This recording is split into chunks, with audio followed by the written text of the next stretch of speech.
அனைவருக்கும் வணக்கம். என் பெயர் மகாஸ்ரீ ஐஸ்வர்யா. நான் 3ஆம் வகுப்பு படிக்கிறேன். கோப்பெரும் ஜோழரும் பிசிராந்தையாரும் நட்பு கதையை உங்களிடம் கூற வந்துள்ளேன். முன்னொரு காலத்தில் சோழ நாட்டை கோப்பெரும் ஜோழர் என்ற மன்னர் ஆட்சி செய்து வந்தார். அவர் மக்களின் மனம் சந்தோஷமாக இருக்கும்படி திறமையுடன் ஆட்சி செய்து வந்தார். அதனால் புலவர்கள் அவரை பற்றி பெருமையாக பாடல் பாடுவார்கள்.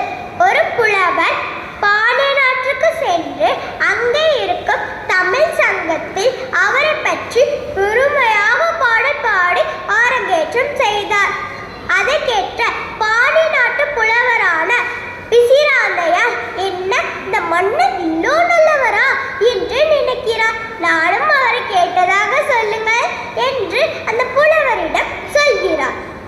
அந்த புலவரும் மன்னரிடம் சொல்கிறார், என்ன பாண்டிய நாட்டு புலவர் என்னை பற்றி பெருமையாக பேசுகிறாரா என்று மிகவும் சந்தோஷம் அடைகிறார். நானும் அவர் கேட்டதாக சொல்லுங்கள் என்று சொல்கிறார். இருவருக்குள்ளேயும் பார்க்காமலே ஒரு நட்பு உருவாகியது. மன்னருக்கு ஒரு கவலை வந்தது.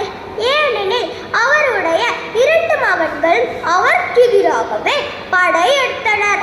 மன்னரும் அவருக்கு எதிராகவே படையெடுத்தார். அப்பொழுது ஏற்றையா என்று புலவர் வருகிறார். மன்னா, நீங்கள் செய்வது மிகவும் தவறு என்று கூறுகிறார்.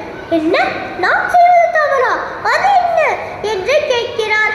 மன்னா, நீங்கள் இந்த போரில் வெற்றி பெற்று உங்கள் மகன்கள் இறந்து விட்டால் உங்களுக்கு பின் இந்த நாட்டை யார் ஆளுவார்கள் என்று கேட்கிறார். மன்னரும் தான் தவறை உணர்ந்து போய்விடுகிறார். அப்போது ஒரு முடிவை எடுக்கிறார். நாம் வடக்கிருந்து உயிரை விட்டு விடுவோம் என்று. அதனால் அமைச்சரிடம் கூறுகிறார், அமைச்சரே, எனக்கு வடக்கிற்கு ஒரு இடம் ஒதுக்கி தாருங்கள் என்று. எனக்கு அருகே என் நண்பர் பிசிராந்தையாருக்கும் ஒரு இடம் ஒதுக்கி தாருங்கள் என்று கூறுகிறார். மன்னா, நீங்கள் பார்த்து பழகிய நண்பர்களை வல்லவரில்லை, நீங்கள் அவரை பார்த்தது கூட இல்லை, அப்புறம் எப்படி அவர் வருவார் என்று நீங்கள் நினைக்கிறீர்கள் என்று கேட்டார். அதுக்கு மன்னர் சொல்கிறார், எனக்கு மிகவும் நம்பிக்கை உள்ளது, அவர் கண்டிப்பாக வருவார் என்று சொல்கிறார். பல நாட்கள் கடந்தனர். சோழ நாட்டிற்கு ஒருவர் வேகமாக வருகிறார். நீங்கள் யார் என்று கேட்கிறார்கள். நான் தான் பிசிராந்தையார்.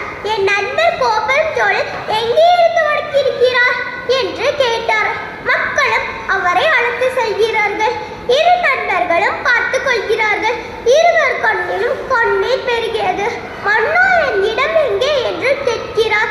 மன்னர் அவரிடத்தை காண்பிக்கிறார். இவர்கள் முகநக நற்பது நற்பென்று நெஞ்ச அகநக நற்பது நட்பு, இந்த திருக்குறளின் படி நட்பிற்கு இலக்கணமாக வாழ்ந்திருக்கிறார்கள். நன்றி.